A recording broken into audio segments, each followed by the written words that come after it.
Inclusive, o plano do governo federal para reanimar o mercado de carros por meio de incentivos fiscais não vai ser suficiente para evitar as paralisações das montadoras e nem aumentar empregos.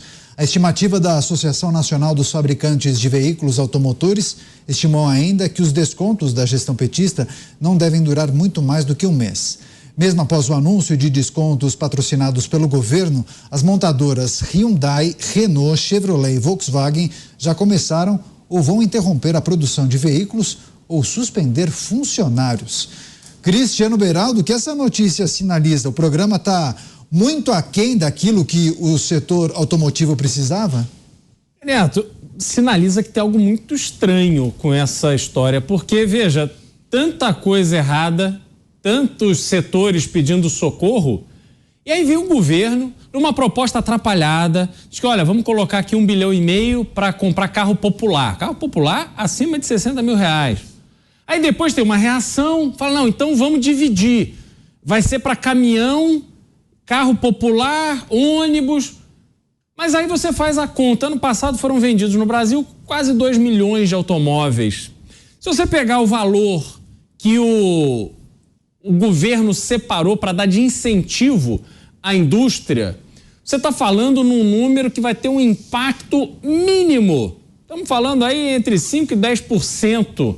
Se você imaginar que são pessoas que não comprariam carro, mas que decidem comprar somente em razão desse incentivo aí entre 5 e 10 mil reais. Isso vai resolver o problema das montadoras? Ônibus e caminhões a mesma coisa. O valor que tem para dar de incentivo à compra não vai alterar a realidade das montadoras, não vai gerar emprego, não vai gerar economia, não vai mudar absolutamente nada, mas temos 1,5 bilhão de reais sendo dedicado a isso. Por quê? Por quem? Lobby de quem? Interesse de quem? Quem foi lá pedir? Quem achou que era uma boa ideia? Essas respostas não vêm. Aparece do nada, o governo está pensando aqui nesse benefício para a indústria automotiva. Automotiva? Estão lá brigando com a Amazônia, vai explorar petróleo, não vai explorar petróleo, IBAMA, etc. Aí vamos incentivar um incentivo porcaria à indústria automotiva. Não faz absolutamente nenhum sentido. E se não faz sentido, algum interesse maior por trás tem. Gostaria de saber qual é.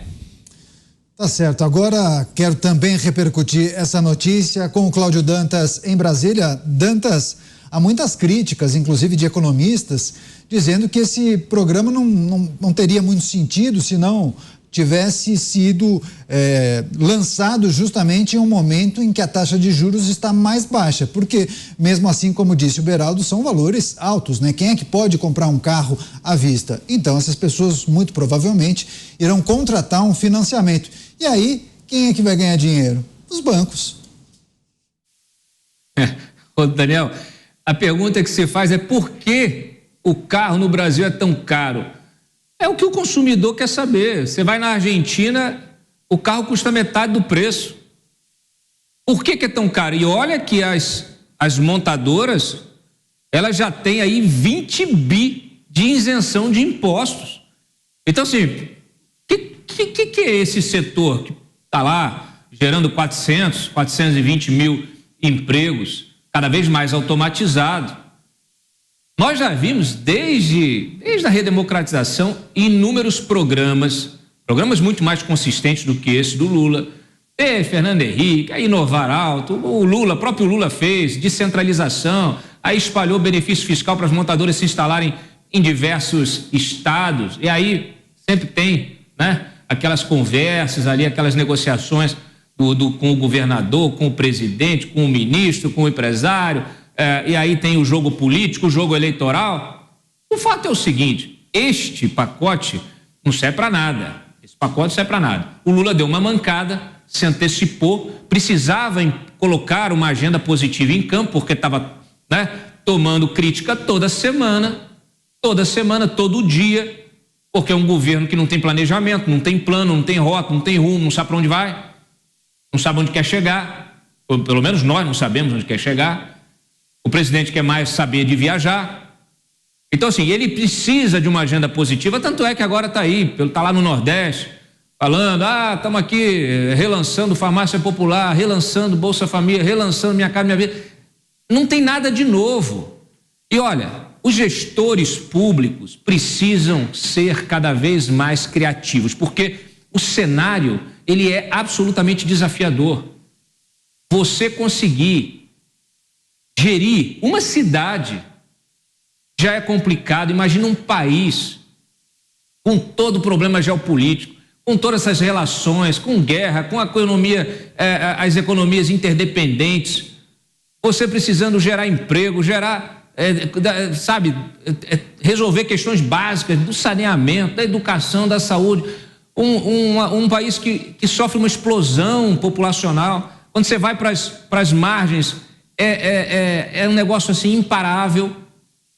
Então, é um cenário que cresce de forma em progressão geométrica. E nenhum gestor público hoje consegue dar conta. Nenhum. Tem uns que são um perfil um pouco melhor, conseguem ali estruturar um programa, ou já pegam a casa um pouco mais ou menos organizada, mas assim, tudo é um problema. Você vai para uma cidade, para uma capital hiperpopulosa, né, como São Paulo, você tem problemas que se acumulam, que se avolumam, que você pensa assim, meu Deus, quem é que quer prefeitar uma cidade dessa, de mobilidade urbana, de segurança pública, de tudo?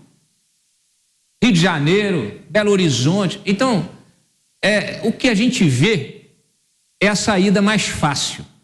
E a saída mais fácil é o marketing político. É você jogar para a plateia qualquer solução que nunca será solução para nada. É você mentir. É você criar políticas populistas como essa. Mas o problema permanece. E não há solução simples para problemas complexos. Antes de passar para o Roberto Mota, o Pavinato pediu a palavra. Pavinato, já que o Dantas falou em marketing, quer marketing mais negativo do que você lança um programa num dia e no dia seguinte as montadoras anunciam diminuição da produção ou paralisação da produção? Aconteceu o seguinte, né? Tão estúpida, já falei aqui, repito, é a ideia mais imbecil. Essa ideia merece o antinóbel, né, de administração, se é que isso existe. Ela é muito imbecil. Imagina que o Lula, ele anunciou, o que aconteceu? O setor de produção de carros já estava com demissão em alta, já estava fechando unidades, porque os pátios das montadoras já estavam ultralotados. Aí ele vem e anuncia esse programa, o pouco que vendia parou de vender, porque o povo achou que ia comprar um carro mais barato. Então você lotou ainda mais ou seja, você teve que fazer a montadora contratar local para pôr carros, porque nos pátios já não cabiam mais. E o mesmo aconteceu com os carros usados. Aí vem esta notícia esdrúxula, semi-notícia, porque não se diz qual é o valor, como vai ser feito, quantas pessoas vai beneficiar. Mas vamos pensar o seguinte, nesse plano dos carros populares, presta atenção, o carro popular mais barato é 60 mil. Guardou 60 mil. Carro popular de 60 mil. A renda média do brasileiro, no final de 2022, era de R$ 2.808. Eu vou arredondar para cima para facilitar minha conta, tá? Então lá, R$ 3.000 é a renda média do brasileiro. R$ 3.000. Para que ele tenha um financiamento, a parcela de um financiamento, o banco, ele não admite que essa parcela seja maior que 30% do que ele ganha. Então 30% de 3 mil dá mais ou menos R$1.000, tá? Mais ou menos R$1.000. Então ele só pode gastar R$1.000 para financiar esse carro. Se a gente imaginar a compra desse carro sem juros, e nenhum banco vai emprestar sem juros, ele vai levar 60 meses para pagar esse carro. Já é muita coisa, mas tem juros. Se a gente imaginar um juros de 5%, e vai ser mais, obviamente, mas vamos imaginar um juros de 5%, com os juros de 5%, a renda média do brasileiro só consegue suportar um parcelamento por financiamento em 600 parcelas. 600 parcelas significa 50 anos pagando um carro. Quem é que fica 50 anos pagando um carro, meu amigo? Daqui 50 anos esse carro você tem que pagar para um ferro velho pegar. Ou seja, se você pensar ainda que 43,4% das famílias brasileiras estão endividadas a ponto de não conseguirem pagar a conta de água e de luz, como é que uma montadora vai ficar alegre em fazer carro com um componente nacional que vai encalhar na montadora? Você não faz sentido nenhum. Eu vou passar para o Mota. Antes disso, vamos colocar a enquete no ar? Nós publicamos a seguinte pergunta no portal da Jovem Pan News. Você acha que Lula deve prestar depoimento na CPMI dos atos do dia 8 de janeiro? A grande maioria diz que sim, ele deve participar da Comissão Parlamentar Mista de Inquérito. Entre no portal da Jovem Pan News e registre o seu voto. Agora, Cláudio Dantas, em Brasília, complemento dessa discussão acerca dessa situação que envolve as montadoras que anunciaram suspensão da produção, mesmo com o anúncio do programa do governo. Dantas, contigo. Não, só para complementar, porque é o seguinte, se o Lula quisesse realmente baratear os carros, ele acabava com as práticas protecionistas, abria o mercado, ia chover carro barato aqui, como já aconteceu no início lá com os chineses. Os chineses chegaram aqui arrebentando com os carros custando 1/3 do que custava um carro popular. Aí o lobby das montadoras foi lá, apertou o pessoal, criaram uma série de políticas de proteção.